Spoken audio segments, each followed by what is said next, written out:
हाँ जी, सभी को नमस्कार। मैं महेंद्र कुमार मरुद्रा सक्सेस एकेडमी के प्लेटफॉर्म पर आपका हार्दिक अभिनंदन करता हूँ। ठीक है, सब बढ़िया हो? कुछ शानदार मौज सबके। बहुत बढ़िया। ठीक है, यही रहनी चाहिए। अब देखो, अब अपना जो टॉपिक चल रहा था जलवायु, कौन चल रहा था अपना? जलवायु। ठीक है। अब जलवायु के अंदर अपनी पता है, आपकी एक पहली क्लास हो गई थी कल। ठीक है। आज इसकी दूसरी क्लास है। ठीक है। अब आपको पता है कि अपन ने जलवायु के बारे में पढ़ा था।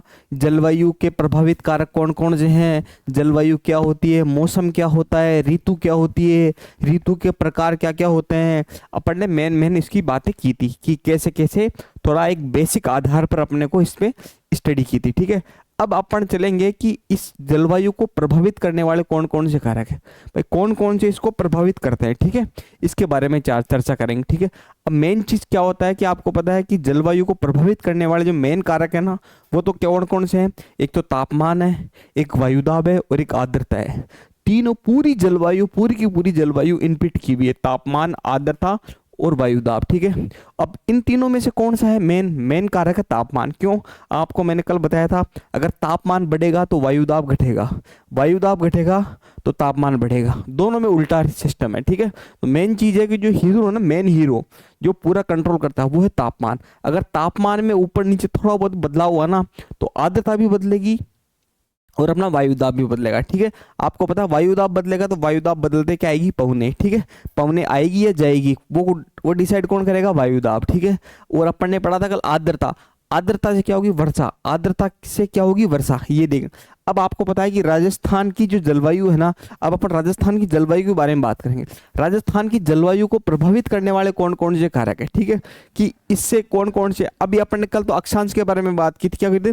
अक्षांश के बारे में बात की थी। अक्षांश के बारे में फिर अपन बात करेंगे उच्चावच के बारे में, महाद्वीपीय मतलब अपने क्या नाम है, समुद्र से दूरी कितनी है, पर्वतों की दिशा क्या है, जेट स्ट्रीम के बारे में भी बात करेंगे, और अल नीनो, ला नीनो, ये बहुत सारे कंसेप्ट हैं। तो अपन टोटल मिला के जो इसके जो प्रभावित कारक है ना, वो टोटल कितने हैं? 7 है। कितने हैं? 7। ठीक है। अपन ने पहला तो अक्षांश तो बात कर ली थी। ठीक है। अक्षांश के बारे में मैंने कल बात कर ली थी। आप मेरे, जिसको, जो बच्चा नया जुड़ा है, कोई भी बच्चा नया जुड़ा तो मेरी पहली क्लास जाके देखे। अगर उसने पहली क्लास देखी है ना, तो ही आपको दूसरी क्लास समझ में आएगी, वरना क्लासेस समझ में नहीं आएगी। क्योंकि ये टॉपिक है 90% समझने वाला टॉपिक है, 90% ये समझने वाला टॉपिक है, लिखने वाला ओनली 10% फैक्ट का। ठीक है। मैं आगे चलता हूँ। अक्षांश के बारे में अपन ने बात कर ली थी, अब अपन बात करेंगे उच्चावच के बारे में। ठीक है। ये लो, ये लो, ये अब अपन बात करेंगे जो राजस्थान की जलवायु को प्रभावित करने वाले कारकों में। पहला अक्षांश हो गया, अब उच्चावच। अब उच्चावच में क्या होता है? उच्चावच कौन सा होता है? मतलब पठार, पर्वत, ये बात हो गई। ठीक है। अब अपने राजस्थान में आपको पता है कि कितना पठार है, कितना पर्वत है? आपको पूरे जो 3,42,239 है ना, 3,42,239 है ना, ये एरिया है अपना। तो याद रखना, उसमें उच्चावच जो पर्वत है ना, पर्वत 1% ही पर्वत है। कितना है? 1% पर्वत है। और वो भी कहाँ पर है? माउंट आबू में। ले दे के माउंट आबू में, थोड़ा बहुत इधर जाओगे झालावाड़ साइड में तो डंग गंगदर क्षेत्र आएगा, मुकुंदरा की पहाड़ी आएगी और साबाद का उच्च भूमि आएगी, बस इतना। और आडावाड़ा पर्वत आएगा। ले दे के छोटे मोटे पर्वत है, और एक अरावली पर्वतमाला है। ठीक है। अरावली पर्वतमाला का इतना, हाँ, अरावली पर्वतमाला में क्या आता है? हाँ, माउंट आबू किस में आता है? अरावली पर्वतमाला में। ठीक है, आपको सबको पता है। ठीक है। तो ले देखिए अपने पर्वत कितना है? 1% पर्वत है। ठीक है। और माउंट आबू है, कौन सा? माउंट आबू। अपने जो जमीन, जहां पर जमीन अपनी धरती है ना, राजस्थान की धरती, धरातलीय भाग, धरातलीय भाग से वहां पर ऊपर है ना, 8 से 10 डिग्री टेम्परेचर कम रहता है। क्या? 8 से 10 डिग्री टेम्परेचर कम रहता है। अभी आपने सुना होगा कि आप पहाड़ों पे जाना, कभी पहाड़ों पे जाओगे तो आप वहाँ बिल्कुल ठंडी ठंडी हवा मिलेगी, वहाँ पर गर्मी का एहसास नहीं होगा। और आप जैसे ही धरती पे आओगे ना, उसके जहाँ से पहाड़ से उतर के आए हो ना, जैसे पहाड़ से उतर के आओगे नीचे की तरफ, उतरते आपको लगेगा यार वहाँ पे तो ठंड थी और यहाँ गर्मी बढ़ रही है। क्यों? टेम्परेचर के कारण। अब देखो मेन चीज़ क्या होता है, अब इसमें तापमान कम क्यों होता है? इसका रीज़न क्या होता है? बहुत सारे बच्चों को ये पता नहीं होता कि सर तापमान तो कम होता है ऊपर जाते हैं, लेकिन होता क्यों है? ये तो बताओ हमको। ठीक, ये होता है एनवायरमेंट लैप्स रेट के कारण, कि एनवायरमेंट लैप्स रेट, इसको ईएलआर बोलते हैं।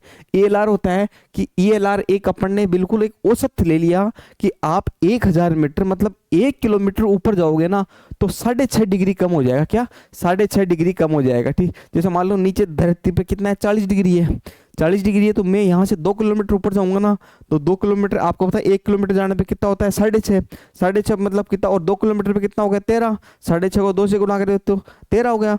अब आपको पता है 40 में से 13 गए तो कितने बचे, वो कम कर लो आप, तो उतना टेम्परेचर वहां पर होगा। ठीक है, अब देखो अगर आप 165 मीटर जाते हो ना तो 1 डिग्री कम होगा। इसी में से आपको पता है गणित की कैलकुलेशन होती है, उसमें से आप निकाल लेना, कोई दिक्कत नहीं। ठीक है, अब देखो ये मेन चीज क्या होता है कि ऊंचाई पर जाते हैं ना तो वायु क्या है, वायुमंडल क्या है, विरल, जो वायुमंडल है अपना वायुमंडल, और ऊंचाई पर जाते हैं तो विरल, और नीचे होता है सघन। अब बोलोगे ये कैसे, ये सघन विरल का क्या लफड़ा है? मैंने कल आपको एक बात बताई थी कि ये देखो, ये अपना क्या है, पृथ्वी है। ठीक है, और ये कौन सी अपनी कार्बन रेखा, कार्बन रेखा है ना। अपना वायुमंडल कहाँ तक है, 100 किलोमीटर तक। ठीक है, अब आपको पता है 100 किलोमीटर तक, लेकिन यहाँ पर जो यहाँ पे दिख रहा ना आपको, ये 20 किलोमीटर, यहाँ पर वायुमंडल क्या है, सघन, क्या है, सघन।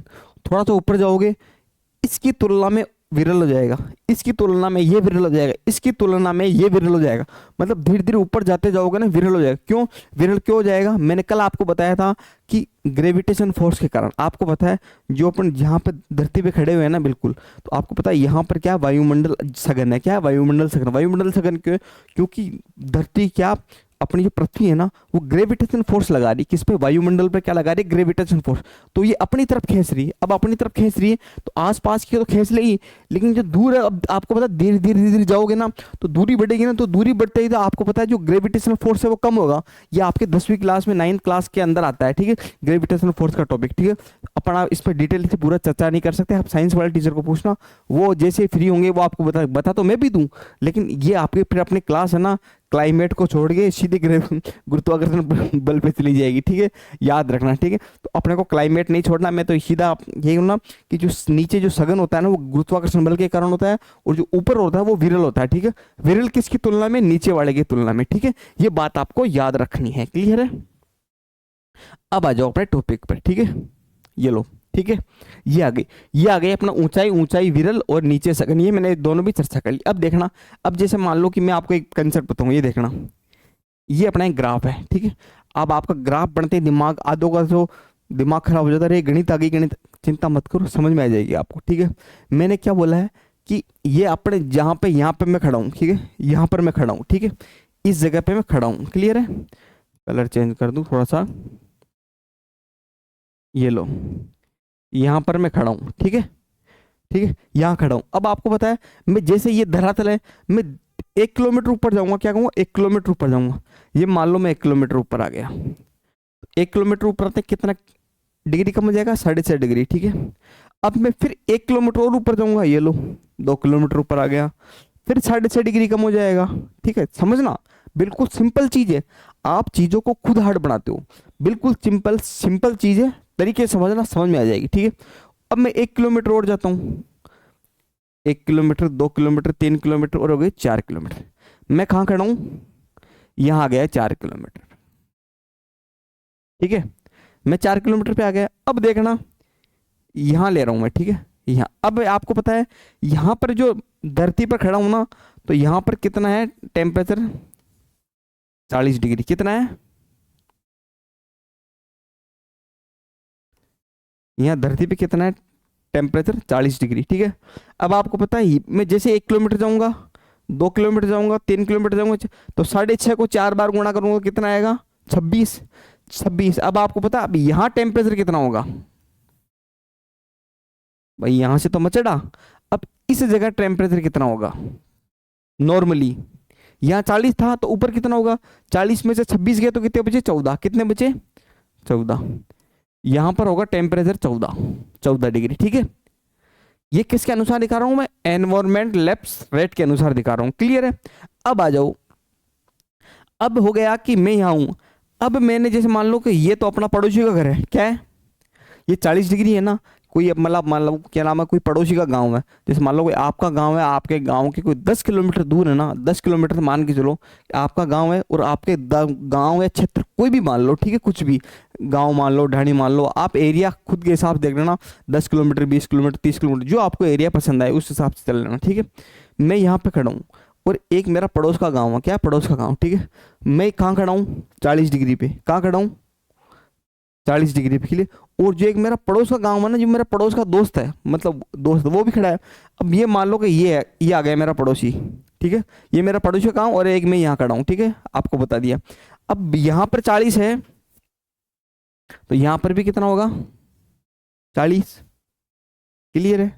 अब मैंने क्या कहा कि यहाँ की जो ELR थी वो कितना था, 6.5 डिग्री, लेकिन यहाँ की तापमान की कंडीशन के अनुसार अब यहाँ पर ये 6.5 नहीं है, क्या है, ये 6.5 नहीं है, ये क्या है, 6.5 से कम है, क्या होता है, ये 6.5 से कम है। मैंने बोल दिया 6.5 से कम कितना, मैं मान लिया 4, कितना मान लिया 4। मैं ये मानता हूँ भाई सब जगह तो ये होता है 1000 मीटर बराबर 6.5 डिग्री नॉर्मल है, ये तो नॉर्मल रहेगा कि नॉर्मल आप जाओगे ना तो ये 6.5 डिग्री कम होता जाएगा 1 किलोमीटर के हिसाब से। लेकिन मेरे यहाँ पर धूप ज़्यादा पड़ गई, मान लो धूप ज़्यादा पड़ गई, आर्द्रता ज़्यादा हो गई, वायु दाब हो गया, इस कंडीशन में यहाँ पर तापमान में आ गया अंतर। अब 1000 मीटर पे कितना होता है, मान लो कितना होता है, मैंने 4000 मान लिया, आपके अनुसार कुछ भी मान लो, 3, 2, 1 जो भी, लेकिन मैंने मान लिया 4 डिग्री, कितना मान लिया 4 डिग्री। अब आपको पता है मैं यहाँ तक जाऊँगा 1 किलोमीटर, 2 किलोमीटर, 3 किलोमीटर और 4 किलोमीटर। अब मैं यहाँ 4, 4, 4 दूनी 8, 4 3 12, 4 चौक 16।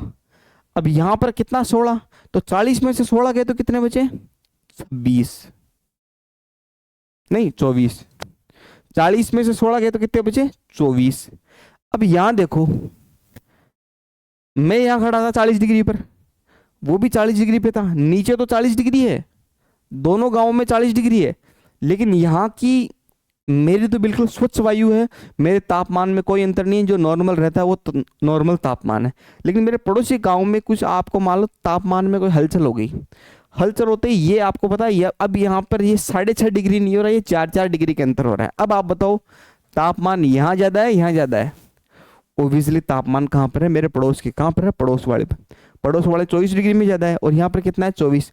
अब बताओ कि जो हवा है ना, अब आपको पता है यहाँ 24 डिग्री है, तो 24 डिग्री है तो तापमान इसकी तुलना में यहाँ ज़्यादा है ना तापमान, तो यहाँ तापमान ज़्यादा है, तो अब आपको बताओ यहाँ से वायु गर्म होगी, क्योंकि 24 डिग्री ज़्यादा है इसके कंपैरिजन में, तो वायु होगी तो यहाँ से हल्की होगी, क्या होगी, ऊपर उठेगी, हल्की होगी ऊपर उठेगी, ऊपर उठते ही यहाँ पे हो जाएगा वायु दाब कम, यहाँ पर क्या हो जाएगा, लो प्रेशर, और इसकी तुलना में यहाँ क्या हो जाएगा, हाई प्रेशर। यहाँ पर उच्च दाब है, यहाँ निम्न दाब है, क्लियर। अब आपको मैंने बताया था कि हवाएं हमेशा हाई प्रेशर से लो प्रेशर की तरफ चलेगी, क्या, हाई प्रेशर से लो प्रेशर की तरफ चलेगी। तो आपको पता हवा किस साइड आएगी, पौने, हवा अलग होती है पौने, मैं पौने की बात करूं, पौने हमेशा हाई प्रेशर से लो प्रेशर की तरफ चलेगी, कहाँ चलेगी, हाई प्रेशर से लो प्रेशर की तरफ। तो इधर आई, इधर आते हैं आपको पता है यहाँ पे, यहाँ की जो नमी जो वाष्प है ना वो यहाँ लेके आएगी और यहाँ आपने बारिश करेगी, क्लियर है। अब एक बात समझ में आ गई, ELR, ठीक है। अब ELR से कितना, 6.5 डिग्री, और यहाँ कितना था 4 डिग्री, तो ये 6.5 से कम है ना 4, तो ये लो ALR, ये कंसेप्ट है पूरा कि ELR मतलब एनवायरमेंट लैप्स दर, जो भी अपने वायुमंडल की जो है ना ह्रास दर है ना, इसको बोलते हैं वायुमंडलीय ह्रास दर, ह्रास दर मतलब कमी दर, ठीक है, याद रखना। और जो ALR होता है एडियाबेटिक लैप्स दर, क्या होता है, एडियाबेटिक लैप्स दर, क्या होता है, एडियाबेटिक लैप्स दर। इस एडियाबेटिक लैप्स दर में क्या होता है, ये एडियाबेटिक लैप्स दर, इसको बोलते हैं हिंदी में रुदोष्म ह्रास दर, क्या बोलते हैं, रुदोष्म ह्रास दर, रुदोष्म, ठीक है। रुदोष्म ह्रास दर आपको पता है यहाँ पर कितना है, 4 डिग्री। हमेशा याद रखना इधर से आएगी तो पौने आएगी, तो यहाँ पर लो प्रेशर है, यहाँ पर हाई प्रेशर है, तो इधर आंधी भी लेके आएगी, पौने भी लेके आएगी, आंधी पौने वगैरह सब लेके आएगी। तो याद रखना कि एनवायरमेंट लैप्स दर आंधी व पवन के लिए ये सवाल होना, ये कंडीशन होनी चाहिए, ELR का मान ALR से ज़्यादा होना चाहिए। ये अभी तक एग्जामिनर यहाँ तक पहुँच गया, कहाँ तक, यहाँ तक, ऊंचाई ऊंचाई तक। अब ये आपकी NCERT की किताब में दे रखा है ELR और ALR के बारे में। अब देखना एग्जामिनर यहाँ पूछेगा, वो यहाँ पर ठिकाना ढूंढेगा, क्योंकि अब उसको पता है बच्चे ने सारा पढ़ लिया, बच्चे को ये समझ में नहीं आएगा। याद रखना कि अगर आप वो पूछे कि उच्चावच को प्रभावित, उच्चावच है जो राजस्थान की जो जलवायु है उच्चावच को प्रभावित करती है, हाँ करती है। उच्चावच से प्रभावित होती है तो ELR की और ALR की क्या कंडीशन होनी चाहिए, वो आपको ऑप्शन में से देगा। ELR बराबर ALR, ELR ALR, ELR ALR, और कुछ भी एक छोटा ऑप्शन कुछ भी बना देगा वो, जैसे मान लो ELR, कुछ भी बना देगा, BLR PLR, जो भी उसको इच्छा होगी जो बना देगा। अब बच्चा कंफ्यूज क्या होगा, याद रखना अगर 4 ऑप्शन में हो ना, मेन तो ऑप्शन ये तो पहले हटा देना, इसका तो कोई मतलब ही नहीं है। 3 ऑप्शन हो ना, अगर वो पूछे कि उच्चावच को राजस्थान प्रभावित करता है, ठीक है, पौने किस में आएगी, कौन से है, मेन इसमें सही सटीक आंसर है वो है ALR, क्योंकि आपको पता है ALR 6.5 डिग्री है और अपन ने ALR कितना मान लिया, 4 डिग्री। ALR का मान कितना माना मैंने, 4 डिग्री। कितना माना, 4 डिग्री। तो आपको पता है अगर इसका मान 4 डिग्री होगा, इससे कम होगा तो ही अपने पास आंधी आएगी, पवने आएगी। अगर मैं इसका ALR का मान ज्यादा कर दूं, क्या मान लो कि ये है, यहां तक क्लियर है। अब देखो एक कंसेप्ट और समझो, देखो समझने वाली चीजें समझो, आप फालतू मत समझो। ये मान लो एक और कर दिया मैंने, इस बीच वाले को भूल जाओ 2 मिनट के लिए, मैं इसको इरेज कर देता हूँ बीच वाले को, नहीं तो आप बार बार, बस आप इतना याद रखो कि मैंने यहां कितना किया था, 24 डिग्री किया था। कितना किया था मैंने, 24 डिग्री किया था, ठीक है। अब देखो यहां पर मैंने 6.5 डिग्री ऊपर गया था। अब मैं यहाँ पे 6.5 डिग्री नहीं, मैं ELR से ALR का मान ज्यादा कर देता हूँ। ALR का मैंने मान लिया 8, कितना मान लिया 8, तो 1 किलोमीटर, 2 किलोमीटर, 3 किलोमीटर, 4 किलोमीटर, तो 8 8 दूनी 16, 8 या 24, 8 चौक 32, कितना 32, 40। अब यहाँ पर भी 40 है, 40 में से 32 गए तो कितने बचे, 8। यहाँ पर टेम्परेचर कितना हो गया, 8 डिग्री। अगर मैं ALR का मान ELR से ज्यादा लेता हूं तो यहाँ पर टेम्परेचर कितना आ रहा, 8। अब ये ना पौने है ना, ऐसे नहीं आएगी, पौने जाएगी ऐसे, क्योंकि यहां पर है, इसकी तुलना में यहां पर तो हाई प्रेशर है, क्योंकि यहां पर तापमान ज्यादा कम है और यहां पर है लो प्रेशर।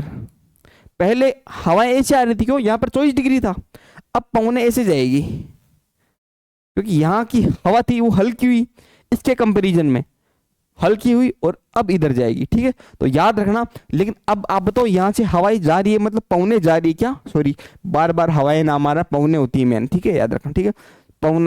पौने तो ऐसे जाती है, कारण कैसे, हॉरिजॉन्टल, और वर्टिकल होती है अपनी वायु वर्टिकल होती है, वायु ऊर्ध्वाधर होती है, और पौने होती है क्षैतिज रूप में, ठीक है, ये बात आप याद रखना। अब देखो ये हाई प्रेशर से लो प्रेशर की तरफ जा रही है, ये इधर आई ना, तो यहां से अपने पौने जा रही है, तो यहां पर जलवाष्प नहीं आएगी, बारिश नहीं आएगी थी, आर्द्रता नहीं होगी, तो मेन चीज ये नहीं होगा।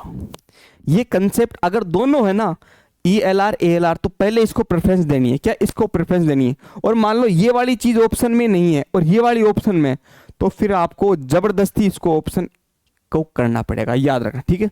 दोनों में कंफ्यूज करेगा, ये सवाल आएगा, आज नहीं तो साल भर बाद में आएगा, साल भर, 1.5 साल, 2 साल, 3 साल आएगा जरूर, और ये कभी भी टपक सकता है। एग्जामिनर बस वेट इसी बात का है, इसको थोड़ा समझाने में टाइम लगा, क्योंकि ऐसी बातें कोई टीचर नहीं समझाना चाहता। क्योंकि टीचर इसलिए नहीं समझाना चाहता क्योंकि बच्चों को समझाने में आता है जोर।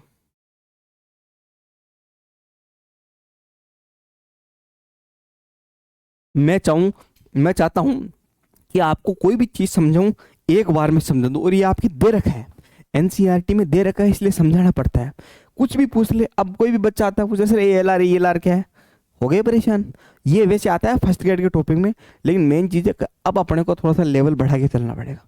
ये 2025-26 में आपको पता है हालत खराब कर रखी है, तो ये बात आपको याद रखनी है। क्लियर है, यहाँ तक मैंने सारी बात क्लियर कर दी। एनवायरमेंट लैप्स रेट क्या होती है, एडियाबेटिक लेफ्ट दर होता है मतलब रुद्धोष्म परिवर्तन दर। रुद्धोष्म परिवर्तन का दर मतलब होता है कि ये ना तो तापमान लेता है ना देता है। क्या? एडियाबेटिक लेफ्ट दर का मतलब होता है ना तो तापमान लेना ना देना। ठीक है, ये बात याद रखना। ठीक है, यहाँ तक मैंने क्लियर कर दी। अब आ जाओ सागर से दूरी। अब सागर से मैंने उच्चावच के बारे में बात कर ली। उच्चावच में आपको पता है कि 8 से 10 डिग्री टेम्परेचर अपने कम तापमान है। क्या है? कम तापमान है। कहाँ पर? अपने माउंट आबू में। ठीक है, और बाकी नीचे ही है। बस इतना ही फर्क पड़ता है। अगर अपना भी पूरा राजस्थान पर्वतीय होता है ना, पूरा पूरा पर्वत होता है, ऊंचाई वाले भाग पे होता है, तो फिर आपको पता है यहाँ पर अपने बिल्कुल टेम्परेचर कम होता है।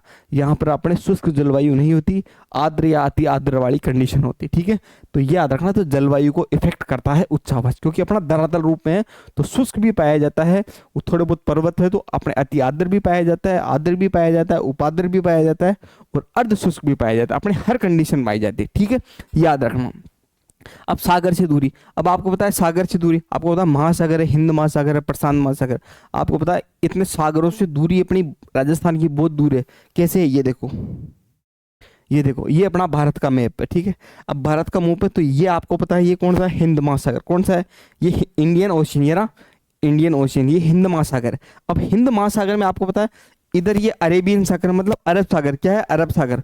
और इधर क्या है? बंगाल की खाड़ी। क्या है? इधर तो बंगाल की खाड़ी, इधर अरेबियन सागर। ठीक है, याद रखना। ठीक है, अब क्या होता है यहाँ पे जो आसपास के जो है ना ये राज्य, ये वाले आसपास में जो समुद्र के पास में है, क्या? जो समुद्र के पास में, यहाँ पर होता है सम जलवायु। क्या होती है? सम जलवायु। क्या होती है? सम जलवायु। बताऊंगा यहाँ पर क्या ताप का अंतर, जो तापांतर होता है ना, तापांतर,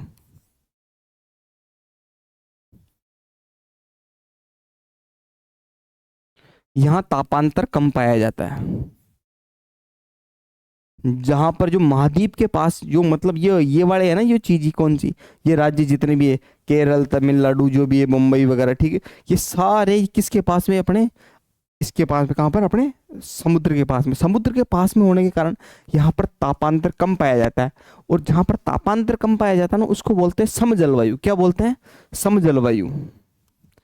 ध्यान रखना, सम जलवायु। ये कंसेप्ट तो आपको समझ में आएगा।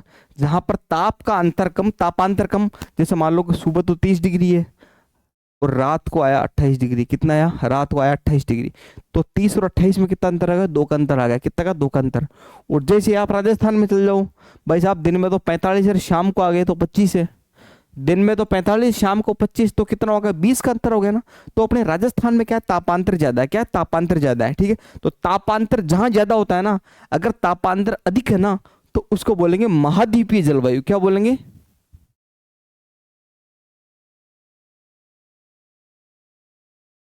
महाद्वीपीय जलवायु। तापांतर क्या है?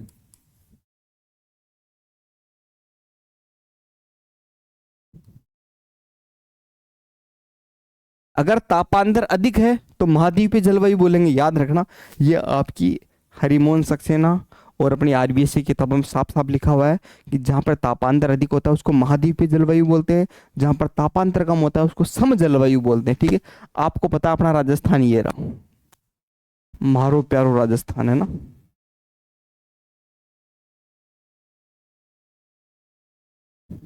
ये लो, ये अपना राजस्थान है। क्लियर है? अब आपको पता है यहाँ से, अब बोलोगे यहाँ देखो गुजरात है, अब यहाँ से भी कम से कम दूर है। इधर आओगे, इधर भी दूर है। हर भी मतलब इधर आ गया पाकिस्तान, उधर आ गया पंजाब, तो मतलब आपको पता है दूर है तो है नहीं। यहाँ से यहाँ नहीं तो कम से कम भी 200-250 किलोमीटर है। कितना? 200-250 किलोमीटर। ये देखो,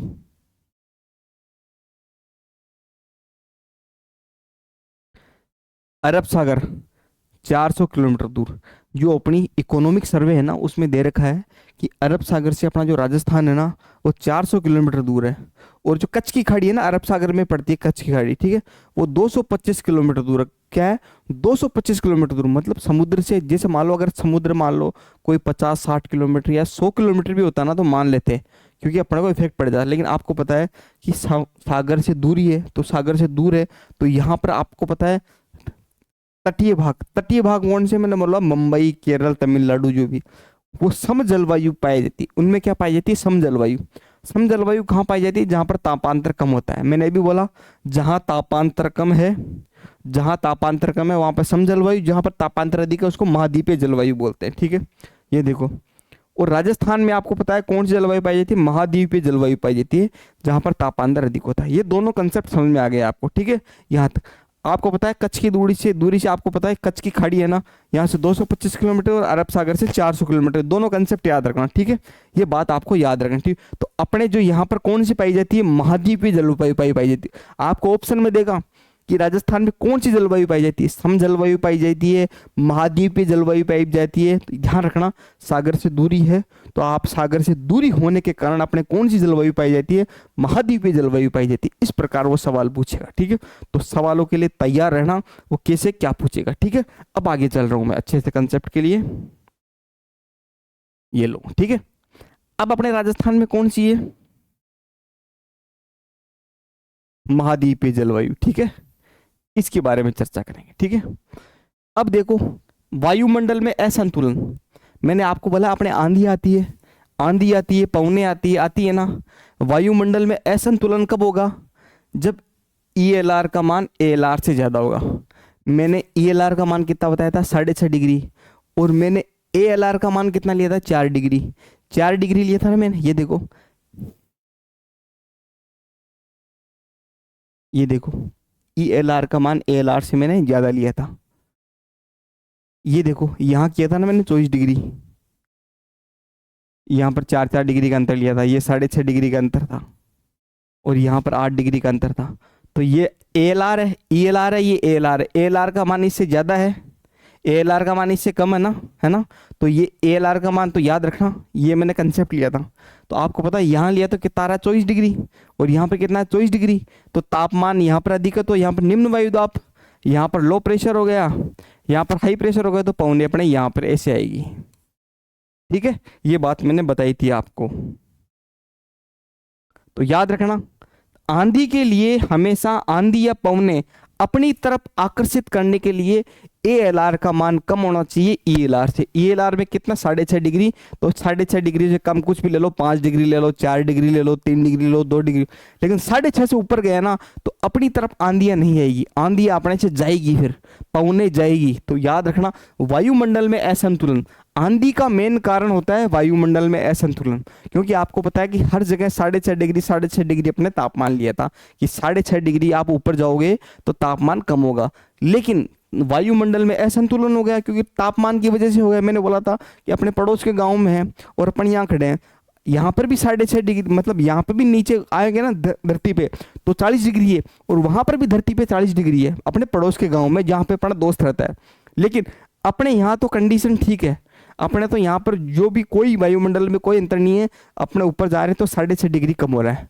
लेकिन वहां पर भाई साहब टेम्परेचर में आ गया बदलाव, कुछ बदलाव आने के कारण अब वहां पर 6.5 डिग्री नहीं है, वहां पर ELR से कम है। ELR से मतलब 5-6, मतलब 5-6 या 4-3। तो यहाँ पे मैंने मान लिया 4 नहीं तो 3 मान लो, कुछ मान लो। अब वहां पर वायुमंडल असंतुलन हो गया, यहाँ तो संतुलन है, वहां पर असंतुलन हो गया।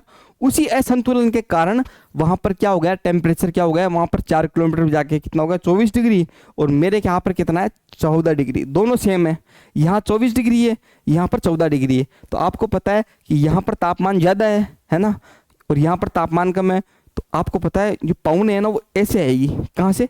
14 डिग्री से 24 डिग्री की तरफ। क्यों? क्योंकि यहाँ पर हल्की, यहाँ पर निम्न दाब है, टेम्परेचर ज़्यादा है, तो आपको पता है 14 से 24 की तरफ चलेगी। कहाँ चलेगी? 14 से 24 तरफ। ठीक है, तो आंधी आने के लिए, आंधी लाने के लिए ALR का मान ELR से कम होना चाहिए, ये बात आपको याद रखना है। ठीक है, ये बात मैंने समझाई थी। ठीक है, वायुमंडल, और इसमें सर्वाधिक है ना, आपको पता है सबसे ज़्यादा आंधी आती है ना वो अपने गंगानगर में आती है। कहाँ आती है?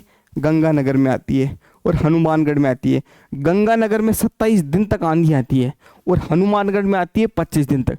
आपको बहुत सारे टीचर क्या करेंगे, यहाँ तक समझा देंगे, गंगानगर में 27 दिन आती है और हनुमानगढ़ में 25 दिन आती है। भाई साहब आती क्यों है ये तो बता।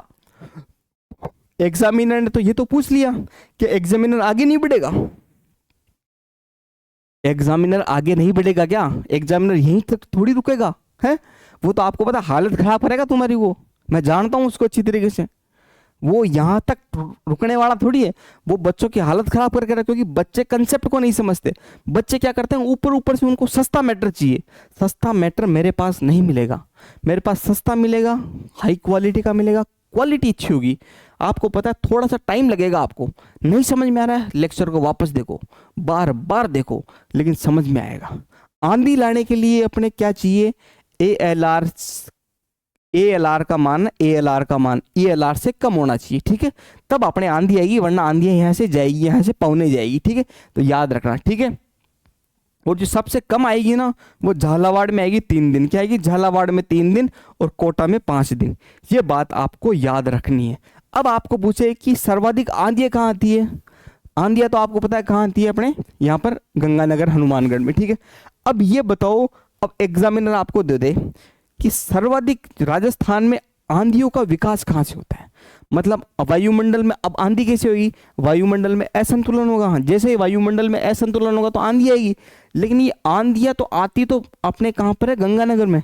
भाई साहब, इनका विकास कहाँ होता है, क्या बोल रहा है, इनका विकास कहाँ होता है, ये जनरेट कहाँ से होती है, इनका जन्म कहाँ से होता है, ये बताओ। ऑप्शन में यही तो दिमाग खराब करेगा वो। याद रखना, जो सर्वाधिक आंधियां तो गंगानगर में आती है, लेकिन इसका जन्म होता है जैसलमेर में। कहाँ होता है, जैसलमेर में।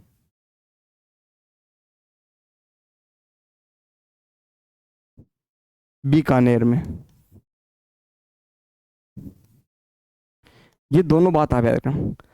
आंधियां आएगी कहां पर सर्वाधिक, गंगानगर हनुमानगढ़ में। इनका जन्म कहां होगा, जैसलमेर बीकानेर में। ये कंसेप्ट आपको मैं समझाता हूं।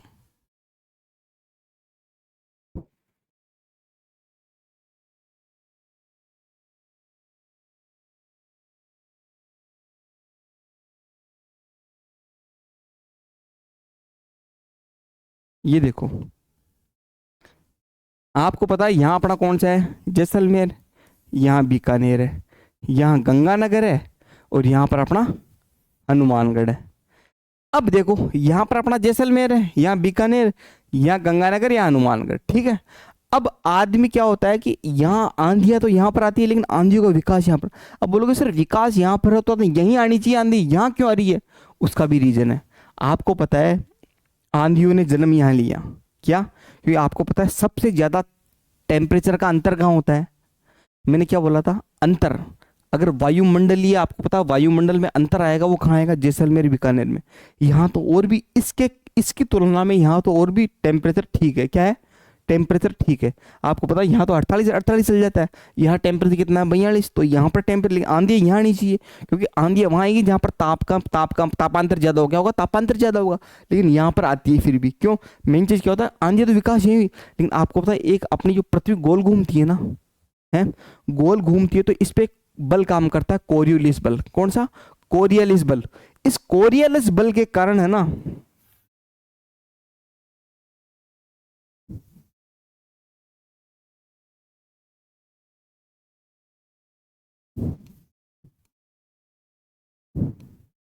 ये अपना कोरियोलिस बल काम करता है। इस कोरियोलिस बल के कारण होता है कि ये जो हवाएं आ रही है ना, ये दाएं साइड में घूम जाती है। किस साइड घूम जाती है, ये दाएं साइड में घूम जाती है, दाएं तरफ।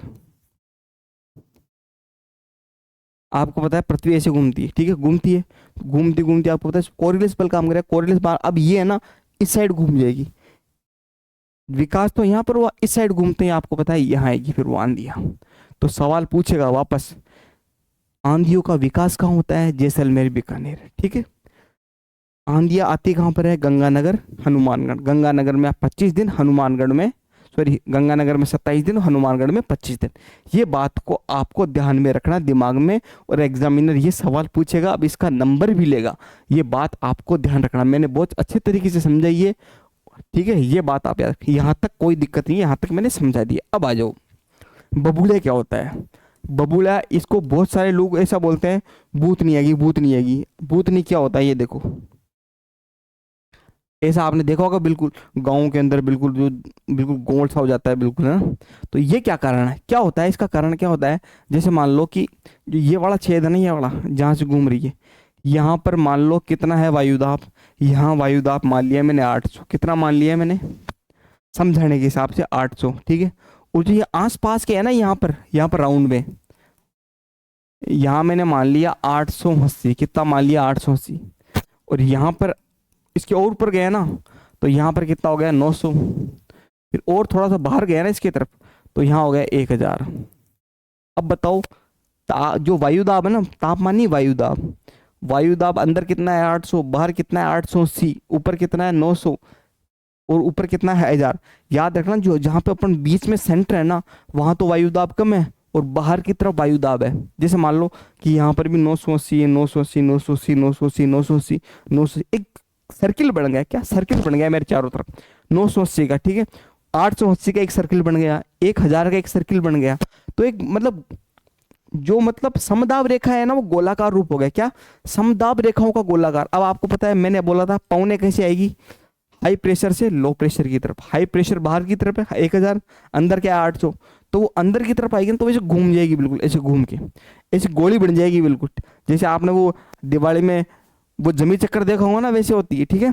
हाँ, और आपने देखा होगा वैसे, आपको पता है जैसलमेर के पूरे राजस्थान में बबूले आता है, बबूले बबूले बबूले, वो कोई भूतनी वूतनी नहीं होती है, याद रखना।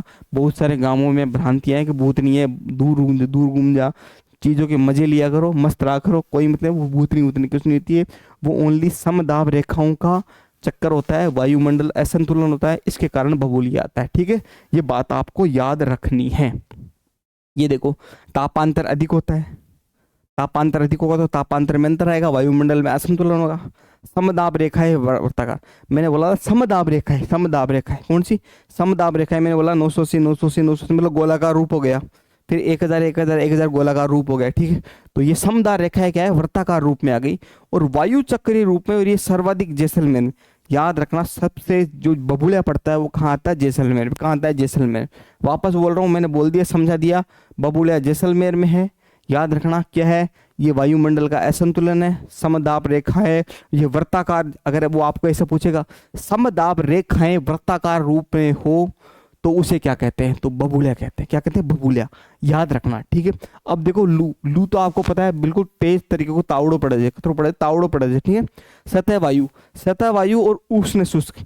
सतह की वायु है ना, जो सतह की वायु आपको पता है, धूप पड़ेगी, टेम्परेचर ज़्यादा होगा, तो यहाँ से वायु हल्की होकर ऊपर उठेगी, हल्की होकर जैसे ही ऊपर उठेगी ना, ऊपर उठते ही यहाँ की वायु हो जाएगी उष्ण व शुष्क, और यहाँ पे सहवनीय धारा चल जाएगी। मतलब सहवनीय धारा, सहवनीय धारा का मतलब क्या होता है ये भी आपको समझाता हूँ मैं। और ये सर्वाधिक है जैसलमेर में, क्या कहा, आप तो ये देखो लू है ना, सर्वाधिक कहाँ पड़ती है, जैसलमेर में। सहवनीय धारा का मैं बताऊं, सहवनीय बोलते हैं या इसको अभिवहनीय बोलते, क्या बोलते हैं, अभिवहन, अभिवहन भी बोलते हैं इसको, याद रख, ठीक है।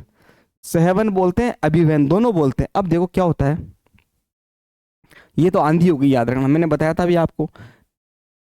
यहाँ मेरा गांव है, वहाँ पड़ोस का गांव है, यहाँ पर 24 डिग्री है टेम्परेचर, यहाँ पर 14 डिग्री है, सॉरी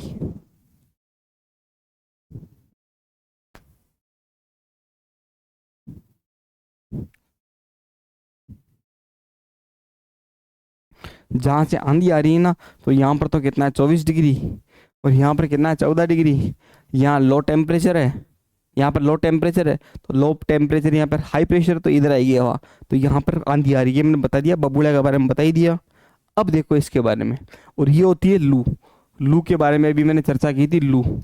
ये देखो कितनी बोल, यहाँ की जो उष्मा है ना, मतलब उष्मा है ना, उस मतलब यहाँ की जो वो है ना वायु, वो शुष्क हो गई, शुष्क होकर ऊपर उठ गई, यहाँ पे बिल्कुल खाली हो गया, तो यहाँ पर लू पड़ने लग गई, ठीक है। तो ये बात आपको याद रखना, ठीक है। सर्वाधिक लू कहाँ पड़ती है, जैसलमेर में।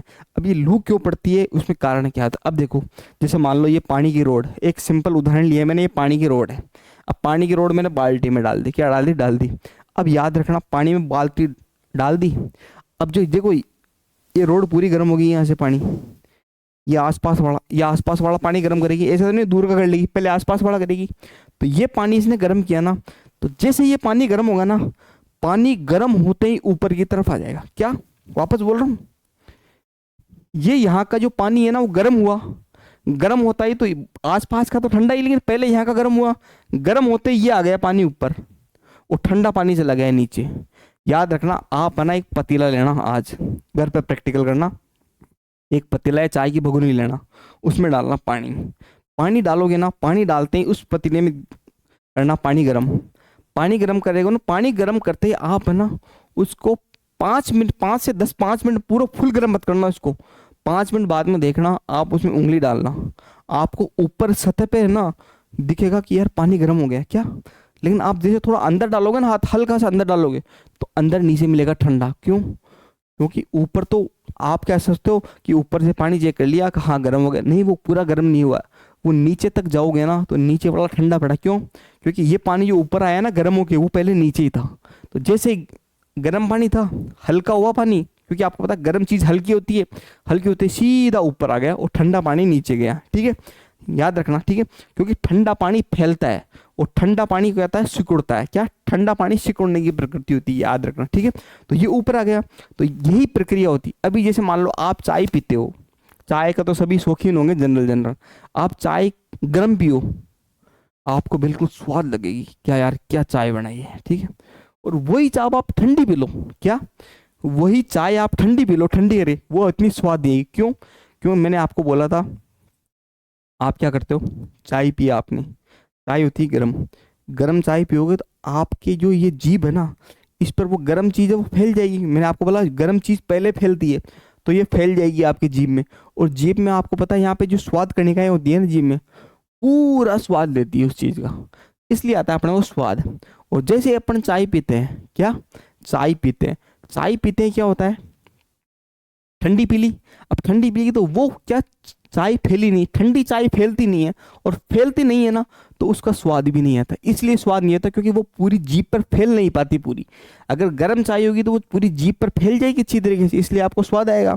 अभी जैसे मान लो कि बहुत सारे उदाहरण है, उदाहरण तो मैं आपको बहुत सारे, लेकिन टाइम नहीं है, टाइम का बहुत शॉर्टेज है। ठीक है, तो ये बात आपको याद रखना। आप जैसे मान लो आयुर्वेदिक दवाइयाँ होती है, डॉक्टर जाओगे ना आयुर्वेदिक दवाइयों के साथ, तो वो बोलेगा भाई साहब कौन से पानी के साथ लूँ, वो बोलेगा गर्म पानी के साथ लो, गुनगुने पानी के साथ लो। क्यों?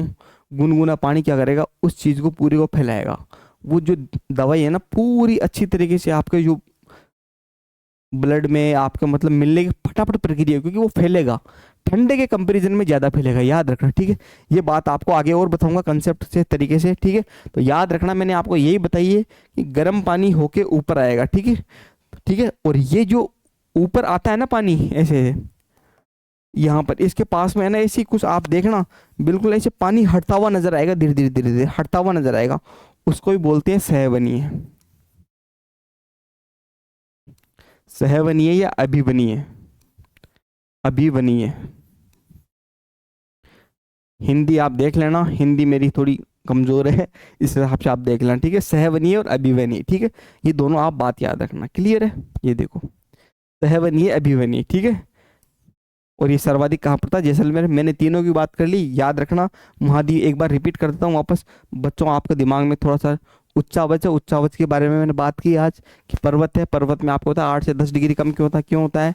ELR के कारण होता है, क्योंकि आप 6.5 डिग्री जाओगे नॉर्मल तो आपका कम हो जाएगा। ठीक है, इस हिसाब से। और आप ऊंचाई पे जाओगे तो वायु क्या है, विरल, और नीचे आओगे तो सघन। ठीक है, सागर से दूरी के बारे में चर्चा कर ली। तटीय भागों में समजलवायु होती है, समजलवायु होने के कारण यहाँ की जो सागर, जो सागर से पास में होगा ना, वहाँ पे जो सागर के पास में होगा तो तटीय आ गई। तटीय जो समजलवायु, यहाँ पर तापांतर कम होता है, जहाँ पर तापांतर अधिक होता है वहाँ पर महाद्वीपीय जलवायु पाई जाती है। और अपना राजस्थान आता है महाद्वीपीय जलवायु में, और अरब सागर से 400 किलोमीटर है, कच्छ की घाटी से 225 किलोमीटर। ठीक है, ये बात अपन ने डिस्कस कर ली थी। ठीक है, अब देखो आंधियों के बारे में अपने पढ़ा कि आंधी आने के लिए ELR का मान ALR से ज्यादा होना चाहिए। ठीक है, ये अपन ने पढ़ा, ये अपन ने बबूला पढ़ लिया। ये समधाप रेखा वृत्ताकार होती है, ये बात याद रखना। और लू का मैं बता दिया। ठीक है, यहाँ तक कोई दिक्कत नहीं आनी चाहिए, बिल्कुल डाउट क्लियर हो गए सारे के सारे। ये लो, अब आ जाओ, मैंने बोला सर्वाधिक आंधियाँ आती तो कहाँ पर है, अपने गंगानगर में, लेकिन आती है मई और अप्रैल मई। यार पूछे ना कि सबसे ज़्यादा कौन से में आती है, तो सबसे ज़्यादा मई में। दोनों ऑप्शन होना तो मई में ज़्यादा आती है, क्या मई में ज़्यादा आती है। ठीक है, लेकिन साथ साथ में हो तो अप्रैल मई कर देना। ठीक है, सर्वाधिक तापांतर जिला कहाँ पर है, जो सबसे ज़्यादा तापांतर, तापांतर मतलब हो गया महाद्वीपीय जलवायु। महाद्वीपीय जलवायु आपको पता है कहाँ पर है, जैसलमेर। आपको पता है दिन में तो कहाँ चला गया 45, और रात में आ गया 20, तो कितना तापांतर अंतर आ गया ना। तापांतर अंतर क्यों आ गया, तापांतर कितना आ गया 25 डिग्री। ठीक है, न्यूनतम तापांतर, न्यूनतम तापांतर मतलब कम तापांतर, मतलब दिन में तो क्या था, मतलब दिन में तो मान लो कि 20 था और रात में आया तो 18, मतलब 2 का अंतर आया। तो तापांतर, न्यूनतम तापांतर कहाँ पर अपने सिरोही में, याद रखना। अब ऐसा बोलोगे कि सर ये सिरोही के अंदर तापांतर ज़्यादा क्यों है, सिरोही के अंदर तापांतर ज़्यादा क्यों है? मैंने आपको बताया कि वहाँ पर कुछ नहीं है, वहाँ पर वायु वगैरह सब हल्की है, तो हल्की होकर उड़ गई, ठीक उड़ गई। तो आपको पता है दिन में आएगा सूर्य, सूर्य ज़्यादा आएगा दिन में, आते ही वो डालेगा बिल्कुल प्रकाश। क्यों? वहाँ पर कुछ भी नहीं है, जहाँ पर नदियाँ वगैरह, जलवाष्प, नमी वगैरह कुछ भी नहीं है ना, तो सीधी आएगी प्रकाश, और जितना आएगा ना प्रकाश उसी स्पीड से वापस चला जाएगा, उसी स्पीड से वापस चला गया। तो आया तो बहुत गर्म, गया तो ठंडा, इसीलिए। अब आपको पता है चूरू है ना, चूरू, आपको देखो एक बात बताऊँ, जो अपना चूरू जिला है ना, चूरू जिला, चूरू जिले के अंदर आपको पता है चूरू और बीकानेर में, आपको सबको पता है कि चूरू और बीकानेर में है ना अपने यहाँ पर क्या है, नदियाँ नहीं है, ये आपको सबको पता है, ठीक है। तो आपको पता है चूरू के अंदर क्या होता है कि चूरू के अंदर नदी नहीं है, तो आपको पता है वहाँ पर जल वाष्प की कमी है। क्या है? जल वाष्प की कमी है। तो आपको पता है वहाँ पर क्या होगा कि वहाँ पर नमी है ही नहीं एनवायरमेंट में, तो नमी नहीं है, तो आपको पता क्या होगा कि जैसे ही गर्मी आएगी ना, गर्मी आते ही वहाँ पर क्या होगा, जैसे गर्मी आएगी ना, गर्मी आते ही वहां पर क्या होगा, बिल्कुल, हाँ, जैसे गर्मी आएगी ना, गर्मी आते ही बिल्कुल वहां पर बिल्कुल धूप पड़ जाएगी, धूप पड़ जाएगी, मतलब वहां पर गर्मी के टाइम पर टेम्परेचर हाई रहेगा। क्या? टेम्परेचर हाई रहेगा, टेम्परेचर हाई रहेगा, क्योंकि उष्मा किरणें आ रही है, सूरज से आ रही है, उष्मा आ रही है, उष्मा आ रही है, तो उसी हिसाब से वो जा रही है, ठीक है, याद रखना। और जैसे ही अपन ठंड आएगी ना, सर्दियों का टाइम आएगा, सर्दियों में आपको पता है, सर्दियों में वहां पर उष्मा तो आएगी, धूप तो आएगी थोड़ी बहुत, लेकिन जिस स्पीड से आएगी उसी स्पीड से वापस चली जाएगी। क्या? उसी स्पीड से वापस चली जाएगी। तो याद रखना, रात को तो हो गया ठंडा और दिन में हो गया गर्म, याद रख। वार्षिक तापांतर सबसे ज्यादा किसका है? वार्षिक तापांतर पूछे ना तो चूरू का है, और दैनिक तापांतर ज्यादा किसका है? अपने जैसलमेर का, ठीक है। ये दोनों बात आप याद रखना, क्लियर है।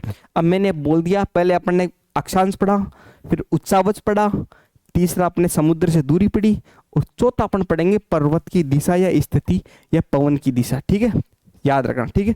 इसके बारे में अपन चर्चा करेंगे, ठीक है। अब आपको पता है अपने पर्वत कौन से हैं? एक तो हिमालय और एक अरावली, ले देखे ध्रुवीय पवनों को रोकता है। हिमालय है ना अपने ध्रुवीय पवनों को रोकता है। क्या? ध्रुवीय पवनों को रोकता है। ये देखो, ये अपना राजस्थान है, और ये आपको दिख रही है ना ये वाली, ये है अरावली, ठीक है। तो आपको पता है यहाँ पर ऊपर कौन सी है? ये ध्रुवीय पवनें आती है यहाँ से, और यहाँ पर अपना राजस्थान यहाँ पर है, आपको पता है यहाँ राजस्थान है। अब तो यहाँ से ध्रुवीय पवनें आएगी ना, ये शीतोष्ण क्यों है? ये शीतोष्ण है ना, शीतोष्ण, ये शीतोष्ण इसलिए है, ये उष्ण शीतोष्ण, और ये आपको पता है क्योंकि यहाँ से ध्रुवीय पवनें आती है, ध्रुवीय पवनें आती है ना, तो यहाँ के इसको ठंडा कर देती है, ठंडा करेगी। लेकिन मेन चीज़ क्या होता है कि भाई साहब ठंडा कहाँ से करेगा?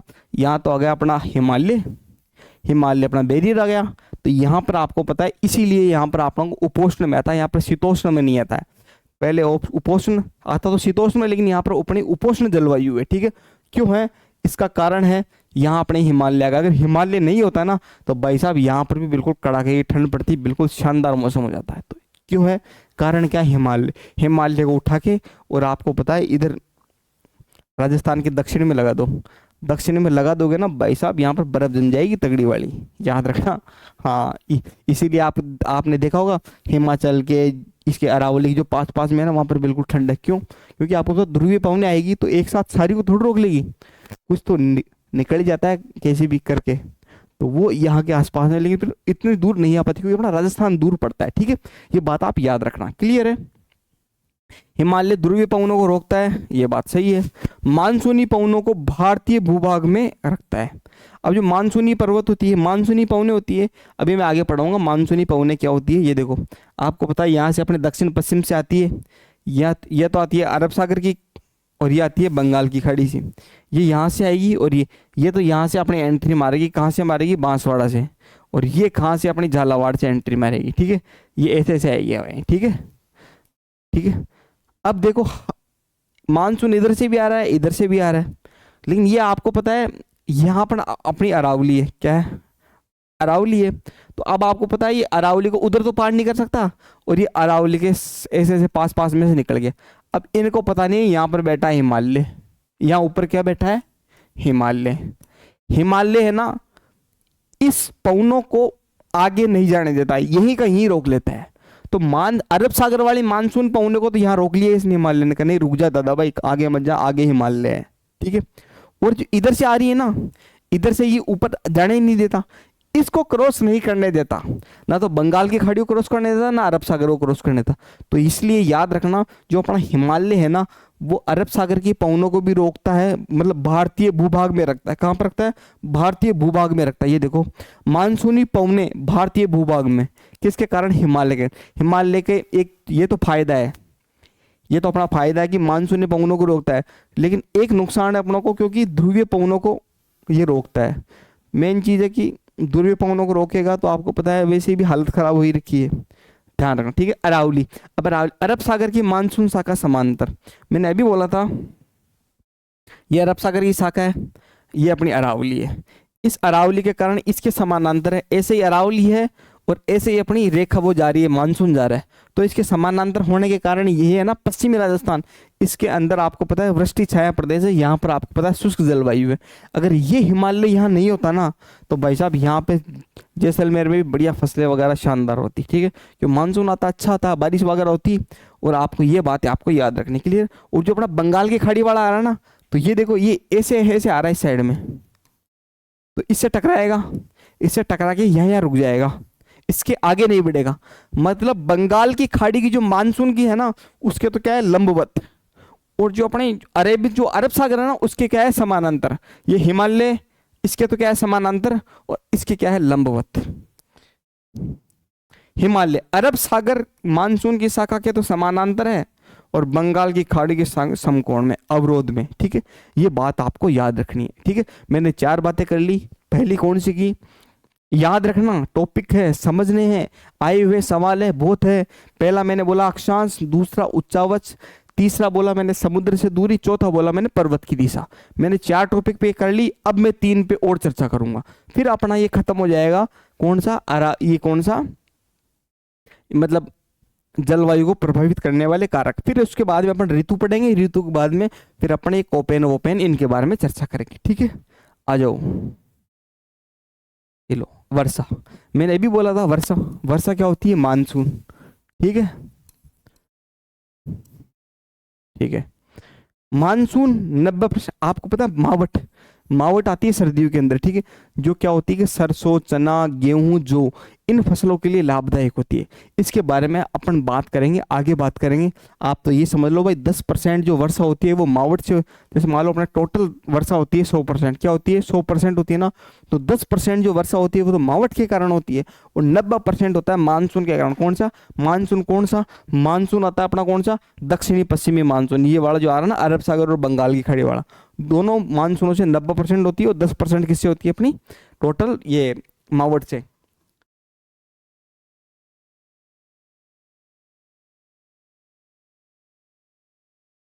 ये बात आपको समझ में आ गई होगी। चलो आगे चलते हैं।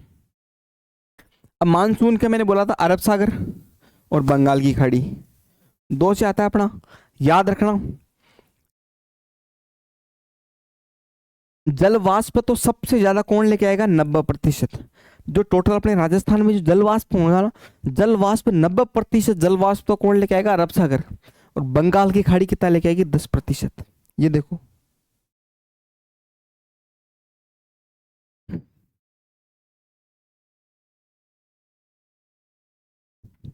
ये अरावली है अपनी, इधर से आई, आई, इसके समानांतर निकल गई। पास में कौन सा है अपने? बंगाल की खाड़ी पास में है, अरब सागर पास में है। अरब सागर पास में है, तो अरब सागर पास में तो ये 90% जलवाष्प भी ज्यादा ये लेके आएगा, और ये दूर है तो ये जलवाष्प कम लेके आएगा। तो 10% अब आपको पता है ये लुटती लुटती आएगी पूरी, मतलब इसकी पूरी हालत खराब होके फिर जाके अरावली से टकरा के अपने पास आएगी। तो ये यहाँ बर्बाद हुई, फिर यहाँ बर्बाद हुई, यहाँ बर्बाद होती, ये इसकी जलवाष्प बर्बाद होते होते, हम सनम बर्बाद होते होते, फिर तू ही मिला हमको सच्चा आशिक। और कौन सी मिली? अरावली। अरावली से टकरा के यहीं रुक गई भाई साहब। अब नहीं, अरावली बोली कि तू यहीं रहे, अब आगे मैं नहीं जाने दूंगा तेरे को, ठीक है। अरावली सच्चा आशिक है इसका, क्या बंगाल की खाड़ी का सच्चा आशिक है, जो इसको यहीं रोक लिया कि नहीं तुझे ही आई लव यू बोलना है और किसी को आई लव यू नहीं बोलना है, ठीक है। ये बात आपको याद रखना है, ठीक है। अब यहाँ से यहाँ तक आ गई, यहाँ से धीरे धीरे धीरे यहाँ, अब आपको पता है यहाँ पे 100% जल वाष्प थी, तो यहाँ आती आती है 10% ही मिली है इसको। अब ये है बंगाल अरब सागर वाला, अरब सागर वाला आ रहा है पास में, धीरे धीरे आता आता गया आता गया आता गया, लेकिन ये बोला कि भाई साहब सनम, हम तेरे पास नहीं रुकेंगे, हमको तेरे से बड़ा चाहिए, तेरे से बड़ा लवर चाहिए, बड़ा प्यार करने हो। तो ये भाई साहब गई हिमालय के पास। कहाँ गई? हिमालय। इसकी औकात नहीं थी रोकने, क्यों? ये इसके रह गई समानांतर, तो समानांतर रह गई तो इसके पास में से निकल गई सीधी सीधी, क्योंकि इसको रोकने वाला नहीं था कोई। और यहाँ पर हिमालय दादा पूछा कि अरे मैं हूं ना रोकने वाला, तू कहाँ जाएगी? तो इसने भाई साहब यहाँ रोक लिया। ठीक है, सबसे ज्यादा 90% जलवाष्प कौन लेके आ रही है? जलवाष्प के बारे में बात कर रहा हूँ, अरब सागर। 10% जलवाष्प कौन लेके आ रहा है अपना? बंगाल की खाड़ी। ये बात हो गई।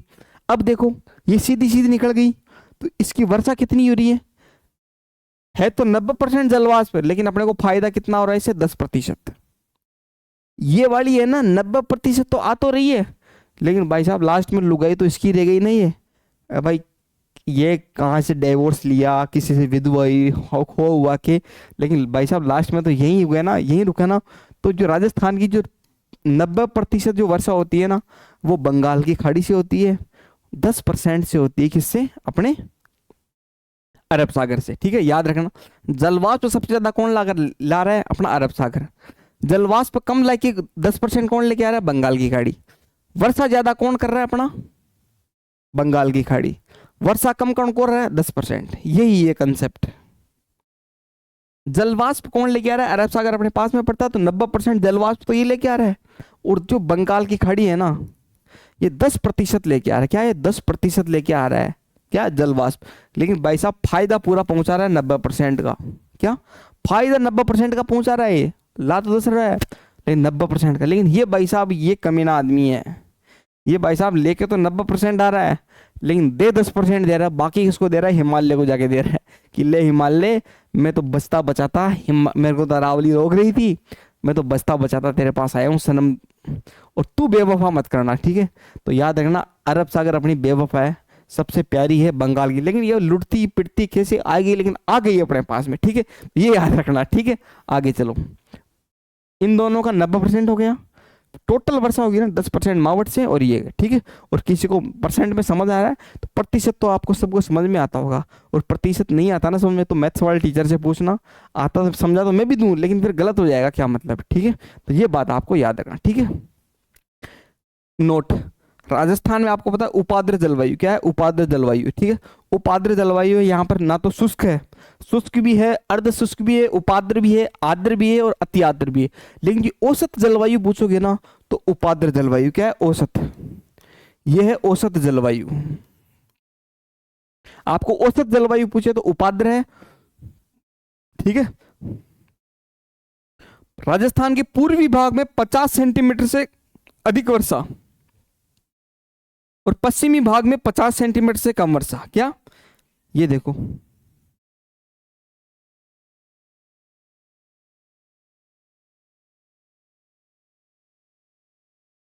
ये अपना राजस्थान है, यहां से अपनी अरावली है ही।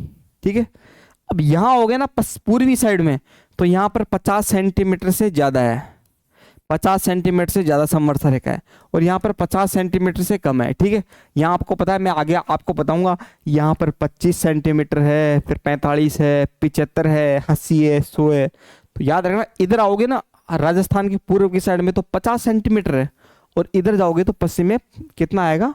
अपना 50 सेंटीमीटर से कम। ठीक है, ये बात आपको याद रखनी है। क्लियर है? ये दोनों मैंने आपको बता दिए, धीरे धीरे आपका इसके सारे कंसेप्ट में आगे क्लियर कर दूंगा, धीरे धीरे धीरे धीरे, है ना। आपको कोई दिक्कत नहीं आएगी, मस्त रहो आप तो, है ना। ये लो, ये मैंने पूरा कर दिया। वर्षा किससे होती है, क्या होती है, ये दक्षिणी पश्चिम वायु मानसून आता तो कैसे आता है, क्या नहीं आता, ये भी आपको बता दूंगा। ठीक है, आरएस तक का मैं लेके चल रहा हूँ। आपको पता है कोई लेवल नहीं है, आपका सवाल कहीं से पूछ सकता है। किसी बच्चे को लगता है कि यार सर आप हार्ड पढ़ा रहे हो, बहुत ज्यादा डीप पढ़ा रहे हो, डीप नहीं है बेटा।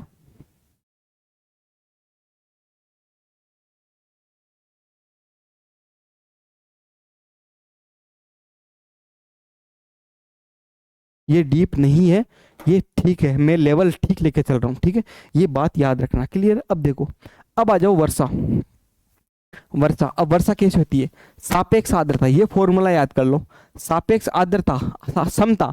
क्षमता क्या होती है? जैसे मान लो कि मैंने कोई हवा ली, मान लो कि 1 सेंटीमीटर, 1 मीटर तो इधर, 1 मीटर इधर, क्या 1 मीटर छोड़ो, आप तो 1 किलोमीटर तो ऐसे लो और 1 किलोमीटर ऐसे लो, ठीक है। तो 1 किलोमीटर का क्षेत्र हो गया मेरा, क्या हो गया? 1 किलोमीटर का क्षेत्र हो गया ना, 1 किलोमीटर स्क्वायर हो गया ना। अब 1 किलोमीटर स्क्वायर के अंदर यहाँ पर क्या है? वायु, यहाँ पर है वायु। अब यहाँ से इस वायु में आ गई जलवाष्प, क्या आ गई? जलवाष्प। अगर जैसे मान लो अगर इसमें जलवाष्प आई ना, तो जैसे ही जलवाष्प ये पूरी 100% हो जाएगी ना, तो यहाँ पर बुर्र बारिश हो जाएगी, क्या बारिश हो जाएगी। अब देखो इसका कंसेप्ट मैं आपको समझाऊं, नहीं समझ में आया कोई बात नहीं। अब देखो, अब जैसे मान लो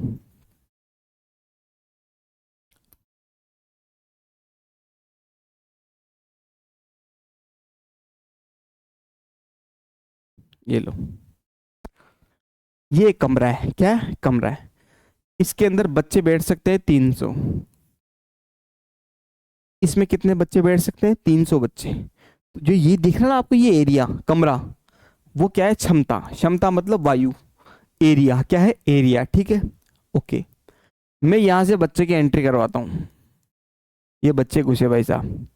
अब इसमें से मैं ले आया, पहले तो लाया 100 बच्चे, ठीक है। 100 बच्चे भाई साहब, 200 की जगह और खाली है। मैंने भाई साहब 100 की जगह मैंने कर दिया 200, फिर भी भाई साहब क्या है? खाली है। अब मैंने इसके बच्चे कर दिए 300, क्या? अब भाई साहब ये फुल भर गया, क्या? अब फुल भर गया। अब भाई साहब नहीं, बच्चे तो भाई साहब बाहर, बाहर आ गई बारिश तगड़ी, मान कुछ भी आ गया, धूप पड़ रही है मान लो। अब बच्चे को भाई साहब अंदर लेना है, लो भाई अंदर लो। अंदर लूंगे, लूंगा तो आपको पता है यहाँ भीड़ होगी, भीड़ होगी तो आपको पता है इधर से निकालने पड़ेंगे फिर बच्चे, क्योंकि कैपेसिटी कितनी है? 300 की, क्या? और जैसे ही 300 की कैपेसिटी होगी ना, होते ही फिर बाहर निकलेंगे। तो वही चक्कर है। जलवाष्प जैसे मान लो क्षमता है इसकी, मान लो 500, या मान लो यहाँ क्षमता कितनी है इसकी? 500। अब जलवाष्प कितनी आ रही है? 400। 100% काट दिया, 80%। कितना आ रहा है? 80%। बारिश होगी क्या? बारिश नहीं होगी। बारिश जब होगी जब इस जलवाष्प की मात्रा और इसकी मात्रा बराबर हो जाएगी। ये 100% होगा। जैसे मान लो यहाँ पर कितना है, यहाँ मैंने कितना लिया? 500 लिया है ना। अगर यहाँ पर भी मैं 500 कर दूं, अब देखो ये कट गया तो 100 बच गया ना। जैसे ही संतृप्त वायु, वायु संतृप्त होगी, 100% होगी, सापेक्ष आर्द्रता कितनी हो जाएगी? सापेक्ष आर्द्रता अगर 100% होगी ना, तो मेरे बारिश हो जाएगी। मैंने अब वापस समझना, ये एक मैंने एरिया लिया, एरिया ले लिया, एरिया लेते ही इसमें जलवाष्प आ गई। जितनी मेरी जलवाष्प धारण करने की क्षमता है ना इस वायु की, उतनी तो मैं धारण कर लूंगा। लेकिन भाई साहब और आ रही है, दमादम आ रही है, दमादम आ रही है, तो ये संतृप्त वायु हुई, 100% हुई, बुर्र बारिश, बुर्र बारिश हो गई, ठीक है। वापस आएगी और क्या? आती जाएगी, आती जाएगी। जैसे ही फिर 100% होगी, फिर बारिश। बारिश कब होगी? याद रखना, बारिश तभी होगी अपनी वायु संतृप्त होगी ना, संतृप्त वायु होगी, सापेक्ष आर्द्रता 100% हो जाएगी, तो अपनी बारिश हो जाएगी। ये बात आपको याद रखनी है। क्लियर है? आगे चलो। अब जेट स्ट्रीम, अब जेट स्ट्रीम के बारे में भी अपन चर्चा करेंगे। अब देखो, एक तो अपना जेट स्ट्रीम बच गया और एक अपना बच गया अल नीनो ला नीनो। याद रखना, एक तो जेट स्ट्रीम बच गया और एक अल नीनो ला नीनो, ठीक है। फिर इसके बाद में अपने ये जलवायु के प्रभावित होने वाले कारक है ये आपके समाप्त हो जाएंगे, ठीक है। फिर इसके बाद में अपन जो चर्चा करेंगे ना, वो करेंगे ऋतु के बारे में, ठीक है। देखो टॉपिक लंबा है, समझने में कोई दिक्कत नहीं आएगी। मैंने वापस बोल दिया मैंने किन किन टॉपिक पे चर्चा की है आज, वापस बोल देता हूँ, एक बार रिपीट करवा देता हूँ 5-10 मिनट में, क्योंकि बच्चे भूल जाते हैं, दिमाग में फिर चलता रहता है। क्योंकि ऐसे मैंने पहला बोला प्रभावित करने वाले अक्षांश के बारे में बात की, अक्षांश के बारे में अपने टोटल बात की, इसके बारे में बात की, फिर अपन ने बात की किस पे की? उच्चावच के बारे में बात की, उच्चावच के बारे में आपको पता है समझा। फिर तीसरा मैंने सागर से दूरी के बारे में बात की, ठीक है। फिर सागर से दूरी तो महाद्वीपीय जलवायु है, इसके बारे में अपन ने बात की।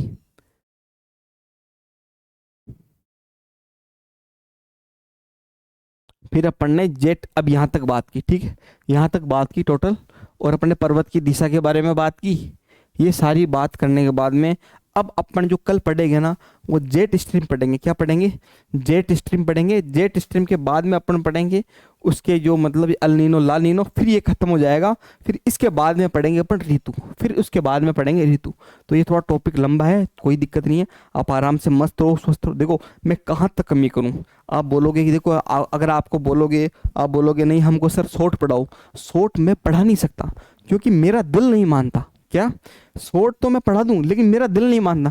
मेरा कहता है बच्चों को और पढ़ाओ और अच्छा पढ़ाओ और अच्छा पढ़ाओ, क्योंकि मेरे क्या आज तक का रिकॉर्ड है ना मेरे नोट्स से कभी सवाल बाहर गया है और ना जाएगा, उम्मीद ही नहीं है। क्यों? कहाँ से जाएगा भाई साहब? इस कंटेंट ही मैंने इतना पढ़ा रखा है, खतरनाक पढ़ा है, कहाँ से जाएगा? इसीलिए बोल रहा हूँ थोड़ा सा आप धैर्य रखो, देरी का फल मीठा होता है। आप अपनी तैयारी जारी रखो और अच्छे से पढ़ो, बढ़िया से पढ़ो। मैं कह रहा हूँ कोई भी चीज़ पढ़ो आप एक बार पढ़ो जीवन में, बार बार वो चीज़ें मत पढ़ो। ऐसा ही ये आपको फ्री ऑफ कॉस्ट मैटर दे रहा हूँ, बिल्कुल फ्री ऑफ कॉस्ट मैटर दे रहा हूँ, ज़्यादा कुछ नहीं है। आपको शुरू शुरू में थोड़ा डर लगेगा कि यार समझ, देखो मैंने एक बहुत अच्छा एक्सप्लेनेशन, ये मैं मैटर हार्ड लेके आया हूँ ना, हार्ड तो नहीं है क्योंकि इस लेवल पे पहुंच गया, वो एग्जामिनर पहुंच गया, ये ला नीनो वा नीनो सब पूछ रखा है उसने। याद रखना बस, आपके क्या दिमाग में वो क्लियर नहीं है चीज़ें, ठीक है? तो ये बात आपको याद रखनी है, क्लियर है?